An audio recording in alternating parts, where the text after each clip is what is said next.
Hello everyone, I am Sonakshi and welcome to my YouTube channel flavour with Sonakshi. So आज की video में मैं बनाने वाली बहुत ही खस्ता मठरी, जिसे बनाने में लगने वाले हैं बस 10 मिनट और चाय के साथ ये बहुत ही टेस्टी बनती है। चलिए फिर इस रेसिपी को ट्राई करते हैं। और हाँ, अगर आप मेरे चैनल पर पहली बार विजिट कर रहे हैं तो प्लीज़ मेरे चैनल को सब्सक्राइब कीजिए और वीडियो अच्छा लगे तो लाइक करना बिल्कुल मत भूलिए। चलिए बनाते हैं। तो सबसे पहले मैंने यहाँ पे एक बड़ा सा बर्तन लिया है और इसमें मैंने मैदा ऐड किया है। ये करीब 200 ग्राम मैदा है। और इसके बाद मैं यहाँ पे गेहूं का आटा ऐड करने वाली हूँ। तो जितना मैंने यहाँ पे मैदा लिया है उतना ही मैं यहाँ पे गेहूं का आटा भी लेने वाली हूँ। तो आप चाहे तो सिर्फ मैदा से भी बना सकते हैं, लेकिन मैं इसे थोड़ा सा हेल्दी बनाने के लिए इसे आटा गेहूं का मिला रही हूँ। और साथ इसके बाद मैंने यहाँ पे टेस्ट के अकॉर्डिंग नमक ऐड किया है और अजवाइन है ये 1 चम्मच, और इसे इस तरीके से क्रश करके ऐड करेंगे। इसी के साथ ही मैंने यहाँ पे 1 चम्मच कलौंजी लिया है। कलौंजी बहुत अच्छा फ्लेवर देती है, आप ज़रूर ऐड कीजिए। और जिस तरीके से मैंने यहाँ पे अजवाइन मिलाया था उसी तरीके से हम यहाँ पे कलौंजी भी ऐड करेंगे। इसके बाद हम इसमें आप रिफाइंड या घी कुछ भी ऐड कर सकते हैं। मैं यहाँ पे रिफाइंड ऑयल यूज़ कर रही हूँ और इन सबको बहुत अच्छे से मिक्स कर लेना है। और ये कुछ हद तक बंधने लगेगा, जैसा आप देखेंगे तो आपको उतना ही इसमें मोयम ऐड करना है। जैसा आप देख पा रहे होंगे ये कुछ इस तरीके से बनने लगा है और इस तरीके से इतना ही हमें इसमें रिफाइंड ऐड करना है। अब थोड़ा थोड़ा करके पानी ऐड करेंगे और एक टाइट सा आटा गूँथ लेंगे। तो आटा ज़्यादा सॉफ्ट नहीं रखना है, थोड़ा टाइट ही रखेंगे।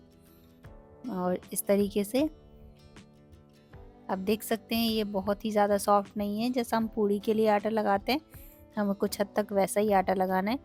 और अब इस आटे को हम करीब 15 से 20 मिनट तक रेस्ट होने के लिए रख देंगे। उससे जो मैदा होती है वो बढ़िया से सेट हो जाती है।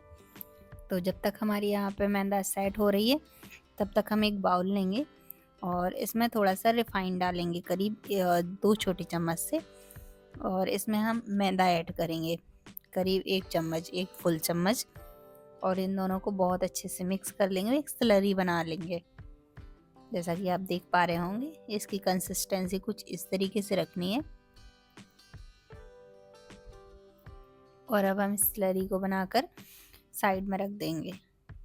जब तक 15 मिनट भी हो चुके होते हैं तो हम यहाँ पे आटा चेक कर लेंगे।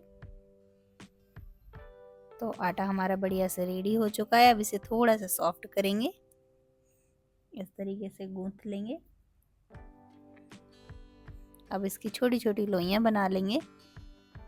आप चाहे तो अपने हिसाब से बड़ी लोइयां भी बना सकते हैं, छोटी लोइयां भी बना सकते हैं, कैसे भी बना लेंगे अब। लेकिन ये मठरी बहुत ज़्यादा टेस्टी बनती है। इसकी जो लेयर्स होती है ना वो बहुत ही ज़्यादा अच्छी बन के आती हैं। तो आप इस तरीके से ज़रूर बनाइए। अब यहाँ पे हम बेलना स्टार्ट कर देंगे। तो हमने जितनी भी लोइयां बनाई हैं हम उन सबको ये इस तरीके से बेल लेंगे, जैसा आप देख पा रहे हैं।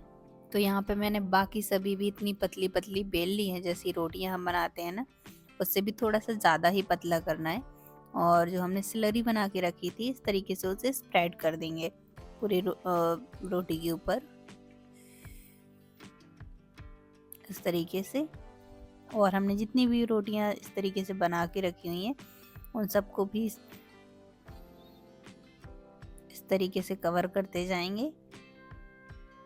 और आप देख सकते हैं काफ़ी सारी रोटियां मैंने इस तरीके से रख दी हैं। आप ये देखिए इस तरीके से हम इसे टर्न कर देंगे। अगर आप बहुत ज़्यादा लेयर्स चाहिए तो फिर आप इसे इस तरीके से ही कट करके और तेल में फ्राई कर देंगे तो भी ये बहुत ज़्यादा लेयर बन के आती है। तो मैं यहाँ पर थोड़ी कम लेयर बना रही हूँ, इसलिए मैंने यहाँ पे इसे दोबारा से बेल लिया है। और जितना ही बेल सकते हैं हम यहाँ पे उतना बेल लेंगे इसे। तो आप देख सकते हैं मैंने इतना फैला लिया है इसे। अब इसे इस तरीके से कट लगा लेंगे चाकू सी हेल्प से। तो देखा आपने मठरी की प्रिपरेशन करना कितना आसान है, बहुत जल्दी बन जाती है। जितनी ये देखने में मुश्किल लग रही होती है ना ये बहुत ही ज़्यादा इजीली बन जाती है। तो मैं इसे हमेशा बना कर रखती हूँ, हमेशा इसे चाय के साथ ट्राई करती हूँ क्योंकि बहुत ज़्यादा टेस्टी लगती है। अब आप यहाँ पे चाहें तो इसे छोटे छोटे पीसेस में भी कट कर सकते हो और इस तरीके से भी कट कर सकते हैं, जैसे कि मैं यहाँ पे कट कर रही हूँ। तो आप देख सकते हैं। आप देख सकते हैं इसमें बहुत अच्छे लेयर बन के आते हैं और ये खाने में भी बहुत खस्ता लगती है। तो आप इस तरीके से ज़रूर ट्राई कीजिएगा और कमेंट में तो मुझे ज़रूर बताइए कि आपने इसे बनाया था तो ये आपको कैसी लगी। और यहाँ पे मैंने तेल गरम कर दिया है और इसके बाद हम इसे थोड़ा थोड़ा करके फ्राई कर लेंगे। जब तक ये गोल्डन हो रही है हमें उसे उतना ही फ्राई करना है। जैसे ही गोल्डन होनी शुरू हो जाएगी हम गैस का फ्लेम कम कर देंगे, जिससे ये जलेगी नहीं बिल्कुल भी और बहुत अच्छे से सिक कर आती है। तो यहाँ पे आप देख सकते हैं कि जैसे गोल्डन होनी शुरू हुई मैंने इसे तेल से बाहर निकाल लिया है और हमारी ये बढ़िया सी मटरी बनकर तैयार हो जाती है। और जब मैंने इसे चाय के साथ ट्राई किया ना तो ये बहुत ही ज़्यादा टेस्टी लग रही थी। तो अब भी मुझे कमेंट में ज़रूर बताइए आपको मेरी ये मटरी की रेसिपी कैसी लगी और इसे मेरे कहने से ज़रूर ट्राई कीजिएगा। तो चलिए फिर मिलते हैं अगले वीडियो में, तब तक के लिए गुड बाय, टेक केयर।